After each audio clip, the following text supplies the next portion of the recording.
আমি যেখানে গিয়েছিলাম, হ্যাঁ, আমি একজন দুঃখিনী মায়ের দরবারে পৌঁছার চেষ্টা করেছিলাম, যাকে হায়ানারা কষ্ট দিয়েছিল একটা সিম্বলে 18 সালে ভোট দেওয়ার কারণে।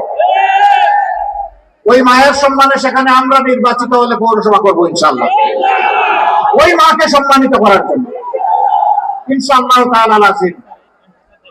আপনাদের এই 6টা দাবি আমি বুঝতে পারলাম যে নোয়াখালীবাসীর প্রাণের দাবি।